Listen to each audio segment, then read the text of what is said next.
नमस्कार, मैं डॉक्टर मुकुल खंडेलवाल आज इस बात पर चर्चा कर रही हूँ कि विद्यापति भक्त कवि थे अथवा श्रृंगारी, क्योंकि ये सवाल बराबर उठता है और पूछा जाता है। विद्यापति के काव्य की आत्मा श्रृंगारी है। विद्यापति श्रृंगारी कवि थे और उनके आश्रयदाता भी श्रृंगारी मनोवृत्ति के थे। अपने आश्रयदाता को प्रसन्न करने के लिए उन्होंने जिस काव्यलोक का सृजन किया वह अति विलक्षण एवं मनोरम है।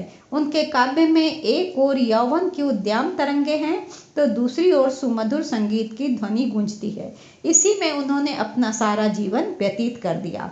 अतः जीवन की अंतिम बेला में वे कहते हैं, आध जन्म हम नींद गमायलु, जरा से सुकत दिन गेला, मधुवने रमनी सो रस मातलु, तोहे भजब कौन बेला।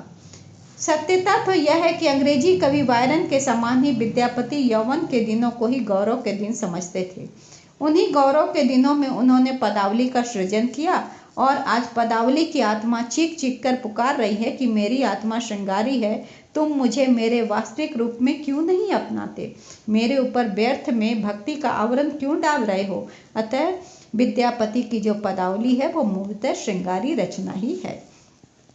इसके विपरीत कुछ विद्वान राधा और कृष्ण विषयक सभी पदों को अन्योक्ति और रहस्योक्ति से पूर्ण मानते हैं। उनकी दृष्टि में कृष्ण भगवान के रूप का प्रतिनिधित्व करते हैं, राधा जीव की प्रतीक है और दूती पथ प्रदर्शिका अर्थात गुरु है, और दूती की सहायता से राधा परमात्मा कृष्ण को प्राप्त करती है।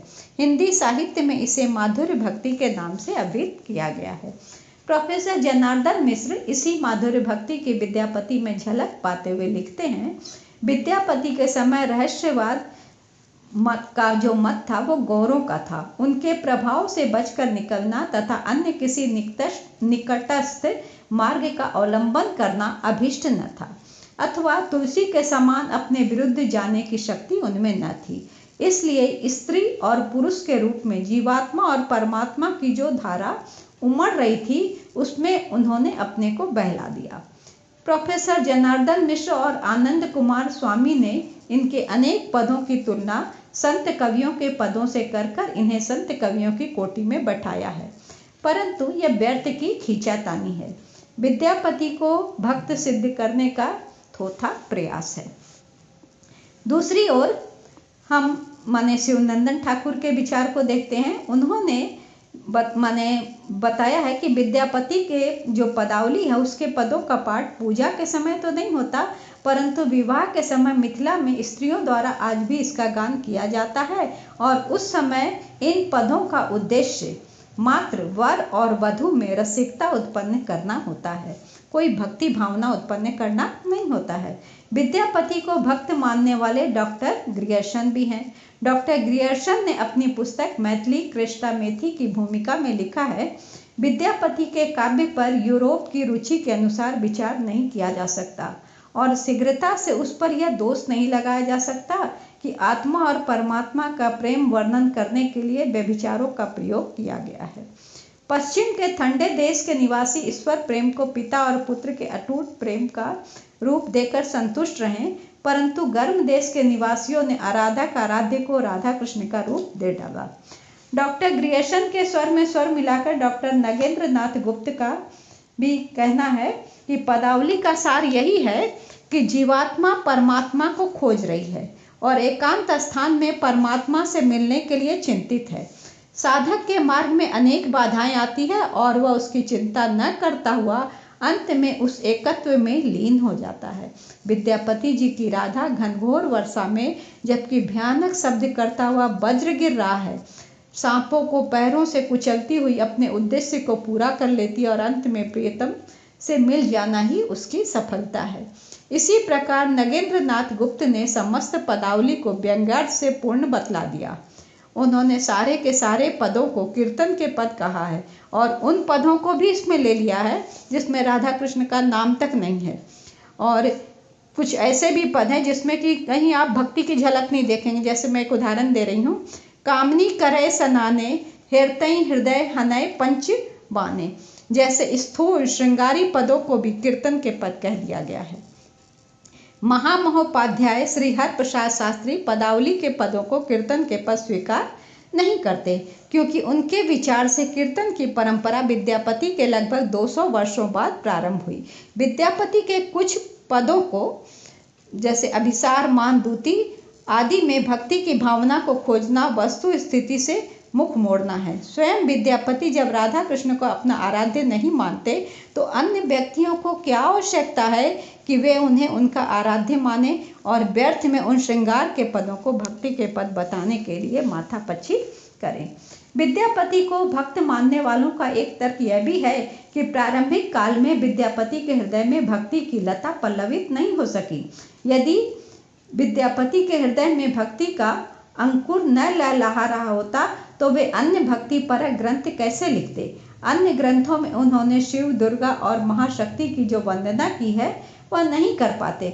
वास्तविकता यह है कि वे भक्त थे, परंतु पदावली के पदों में काव्य कौशल और शैली के लोभ में भक्ति का अमूल्य रत्न टूटकर नीचे गिर पड़ा। पर यह नहीं कहा जा सकता कि वे भक्त न थे।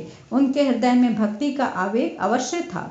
इसके विरोध में तो यही कहा जा सकता है कि अन्य ग्रंथों में भी उन्होंने शिव, दुर्गा आदि की वंदना के साथ साथ जौनपुर की वेश्याओं का भी तो बड़ा श्रृंगारिक वर्णन किया है। शुक्ल जी इनको श्रृंगार कवि ही मानते हैं। आचार्य रामचंद्र शुक्ल जी लिखते हैं, विद्यापति के पद अधिकतर श्रृंगार के ही हैं। इन्होंने इन पदों की रचना श्रृंगार की दृष्टि से की है, भक्त रूप में नहीं। विद्यापति को कृष्ण भक्तों की परंपरा में नहीं समझना चाहिए। इतना ही नहीं, उन्होंने तो यहाँ तक कह डाला है कि आध्यात्मिक रंग के चश्मे आजकल बहुत सस्ते हो गए हैं। उन्हें चढ़ाकर जैसे कुछ लोगों ने गीत गोविंद को आध्यात्मिक संकेत बतलाया है, वैसे ही विद्यापति के इन पदों को भी।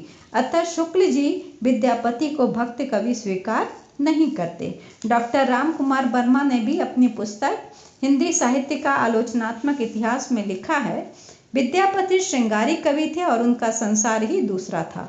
विद्यापति को इस बाह्य संसार में भगवान भजन कहाँ, इस वय संधि में ईश्वर से संधि कहाँ, सद्या स्नाता में ईश्वर से नाता कहाँ, अभिसार में भक्ति का सार कहाँ।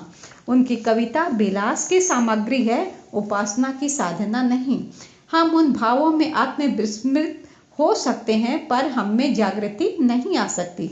इसी प्रकार डॉक्टर बाबूराम सक्सेना ने कीर्ति लता की भूमिका में लिखा है, विद्यापति के पदों के अध्ययन से यह ज्ञात होता है कि वे बड़े श्रृंगारी कवि थे। इन पदों को राधा कृष्ण की भक्ति पर आरोपित करना पद पदार्थ के प्रति अन्याय है। उनके रसिक होने का प्रमाण तो इसी बात से मिल जाता है कि उन्होंने जौनपुर की वेश्याओं का बड़ा ही श्रृंगारी वर्णन किया है। इससे ज्ञात होता है कि वे श्रृंगार रस के बड़े प्रेमी थे और वो श्रृंगारी कवि थे। डॉक्टर पीताम्बर दत्त का मत है कि विद्यापति के काव्य का स्वरूप श्रृंगारी है, न कि आध्यात्मिक। इनका विचार है कि यदि पदावली को आध्यात्मिक मान भी लिया जाए तो चाहे एकाध पद की व्याख्या हम भले ही कर लें, पर पदों को माने सारे पदों को अलौकिक पक्ष में घटित नहीं किया जा सकता। पदावली में ऐसी बात बहुत कम है जो दाम्पत्य भाव से मन हटाकर संयत मार्ग में लगावे। अब उपर्युक्त विवेचन जो हमने सबका किया तो उससे स्पष्ट हो जाता है कि विद्यापति के पद श्रृंगारी भावना के प्रतीक हैं। उनमें भक्ति भावना या किसी प्रकार की रहस्य भावना की खोज करना वास्तविकता से बहुत दूर जाना है। अतः स्पष्ट है कि विद्यापति कवि श्रृंगारी थे, भक्त कवि नहीं। धन्यवाद।